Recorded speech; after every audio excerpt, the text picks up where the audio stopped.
ओ जानू न जाने कब कैसे तोहरा से प्यार हो गइल।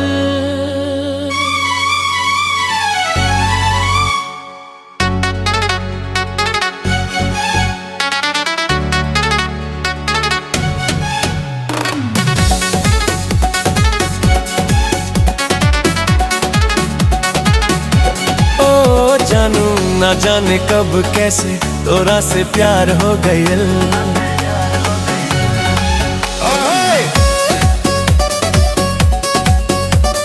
पहले पहले जब देखनी तोहरा दिलवा में उठल अजीब सा लहर। तोरे चाल में जादू बसल बा, दिलवा अब तोरे पास अटल बा।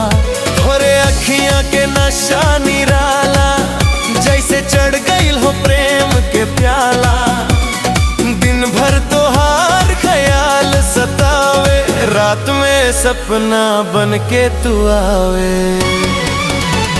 रात तोहरा से प्यार हो गयल, दिलवा बेकाबू हो गयल।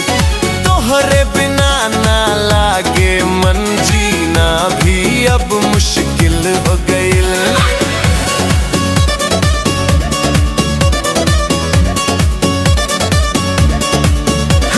साथ बितावल हर घड़ी जैसे खुशियों से भरल हो झड़ी।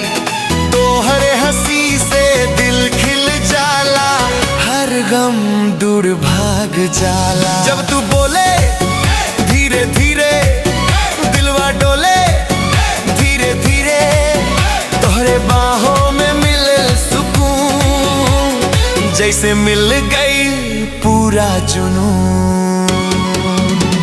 रात तोहरा से प्यार हो गइल, दिलवा बेकाबू हो गइल। तोहरे बिना ना लागे मन, जीना भी अब मुश्किल हो गइल।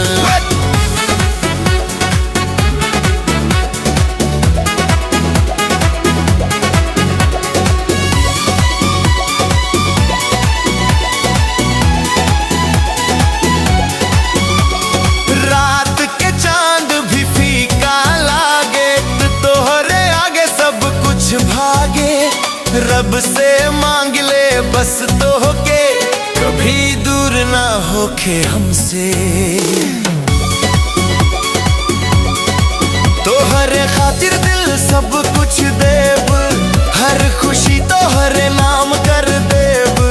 चल साथे बनाई अपना घर, जहाँ बस हम तू होखी हर पहर। जन्म जन्म के साथ निभाइब, हर हाल में प्यार बढ़ाइब।